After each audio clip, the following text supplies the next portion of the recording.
വീണുപോവുകയും പരിക്ക് പറ്റുകയും അക്കാരണത്താൽ മരിച്ചു പോവുകയും ചെയ്യുന്ന മനുഷ്യ ജീവിതത്തിന്റെ കഥ. അങ്ങനെ ഒരു കൊച്ചു കഥയാണ് ഞാൻ ഇന്നിവിടെ മോണോ ആക്ടിലൂടെ അവതരിപ്പിക്കാൻ പോകുന്നത്. മീനൂട്ടി, മീനൂട്ടി, നീ എവിടെ പോയിരിക്കാ കുട്ടി? രാധേച്ചി, മീനൂട്ടി ഉണ്ടോ അവിടെ? നീ വിഷമിക്കണ്ടെന്നെ രേണു, അവളിവിടെ അമ്മൂന്റെ കൂടെ കളിച്ചോണ്ടിരിക്ക. അല്ല രേണു, നീ കുളിമുറിയിൽ തെന്നി വീണെന്ന് മീനുകുട്ടി പറഞ്ഞല്ലോ. കാലിനിപ്പൊ എങ്ങനെയുണ്ട്? നല്ല നീരുണ്ട് രാധേച്ചി.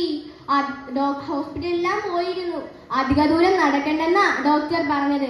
മീനൂട്ടി, നീ വേഗം വാട്ടോ. അമ്മേ, ഞാൻ ഇപ്പൊ വരാം. അമ്മച്ചി കളിക്കുന്ന കണ്ടപ്പോ ഞാൻ ഓടി വന്നതാ. മീനൂട്ടി, മീനൂട്ടി. അമ്മേ, ദേ അച്ഛൻ വന്നു. അച്ഛൻ ഇന്ന് നേരത്തെയാ?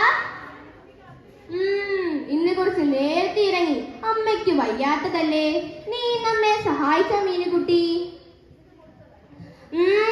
പാത്രം കഴുകാനും അടിച്ചു വരാനും ഒക്കെ സഹായിച്ചു. ഞാൻ ഇനി വലുതാകുമ്പോ ഡോക്ടറായി എല്ലാവരെയും സഹായിക്കും. മിടുക്കി കുട്ടി, അച്ഛന്റെ പൊന്നുമോൾ തന്നെ. ദീ ബാലേട്ടാ, എനിക്ക് പേടിയാവുക. ഈ വയ്യാത്ത കാര്യം വെച്ചോണ്ട് ഞാൻ എങ്ങനെയാ എന്റെ കുട്ടിയെ സ്കൂളിലേക്ക് പറഞ്ഞു വിടുന്നേ? ഇപ്പൊ നാട്ടിലെങ്ങും ഇപ്പോൾ തെരുവ് നായ്ക്കളുടെ ആക്രമണം ശക്തമായിക്കൊണ്ടിരിക്കുക. നീ വിഷമിക്കേണ്ടേ രേണു, നമ്മുടെ മകളെ അമ്മുക്കുട്ടി കൊണ്ടുപോക്കോളും. നീ പേടിക്കണ്ടാട്ടോ. അമ്മേ, ദേ അമ്മു ചേച്ചി വന്നു. ഞാൻ സ്കൂളിൽ പോയിട്ട് ഇപ്പം വരാം.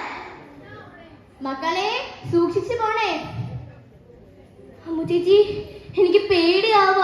പട്ടികളിങ്ങനെ ഓടി വരുന്ന പോലെ. നീ പേടിക്കണ്ട മീനുകുട്ടി, ഞാനില്ലേ നിന്റെ കൂടെ.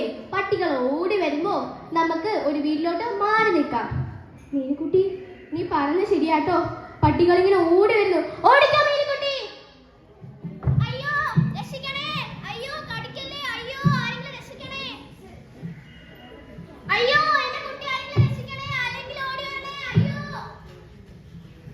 അയ്യോ ഡോക്ടറെ, എന്റെ കുട്ടിക്ക് എന്താ പറ്റിയ ഡോക്ടറെ? തെരുവ് നായ്ക്കൾ എന്റെ മകളെ വലിച്ചു കീറിയില്ലേ? അയ്യോ ഡോക്ടറെ, എന്റെ കുട്ടിക്ക് എന്താ പറ്റിയ ഡോക്ടറെ? അവർക്ക് ഇഞ്ചക്ഷൻ എടുത്തില്ലേ ഡോക്ടറെ? നിങ്ങൾ വിഷമിക്കാതിരിക്കൂ. കുട്ടിയുടെ മുഖത്താണ് കടിയേറ്റിട്ടുള്ളത്. വന്ന ഉടനെ തന്നെ ഇഞ്ചക്ഷൻ എടുത്തിട്ടുണ്ട്. മോളെ, മോക്ക് ഇഷ്ടപ്പെട്ട പാൽക്കഞ്ഞി കൊണ്ടുവന്നിട്ടമ്മ. മോക്ക് വയ്യാത്തതല്ലേ, ഇത്തിരി കുടിക്ക്. പാൽക്കഞ്ഞി പോയിട്ട് ഉമിനീര് പോലും ഇറക്കാൻ പറ്റുന്നില്ല അമ്മേ. ദാഹിച്ചിട്ട് വയ്യമ്മേ. വെള്ളം കാണുമ്പോ എനിക്ക് പേടിയാവുക. ഞാൻ മരിച്ചു പോവും അമ്മേ. അയ്യോ മോളെ, അങ്ങനൊന്നും പറയല്ലേ. നീ മരിച്ചു പോകില്ല. കുട്ടിയെ വേറെ റൂമിലോട്ട് മാറ്റിയിട്ടുണ്ട്. അവൾക്ക് നല്ല പനിയും ചൂടും ഉണ്ട്. നിങ്ങൾ എന്തായാലും പ്രാർത്ഥിച്ചോളൂ. അയ്യോ രേണു, നമ്മുടെ മോള് പോയി രേണു. അയ്യോ, അങ്ങനൊന്നും പറയല്ലേ. 13 വർഷം കാത്തിരുന്ന് കിട്ടിയ കുട്ടിയാണേ അവൾ. എന്തൊക്കെ പ്രതീക്ഷകളായിരുന്നു, എല്ലാം നശിച്ചില്ലേ. എന്റെ മകൾ ദാഹിച്ചു വലഞ്ഞ് ദയനീയമായാണ് മരിച്ചത്. ഒരച്ഛനും അമ്മയ്ക്കും ഈ ഗതി ഉണ്ടാവല്ലേ ദൈവമേ. അയ്യോ, അയ്യോ ഡോക്ടറെ, എന്റെ കുട്ടി എന്താ ഡോക്ടറെ മരിച്ചത്? അവക്ക് ഇഞ്ചക്ഷൻ എടുത്തതല്ലേ?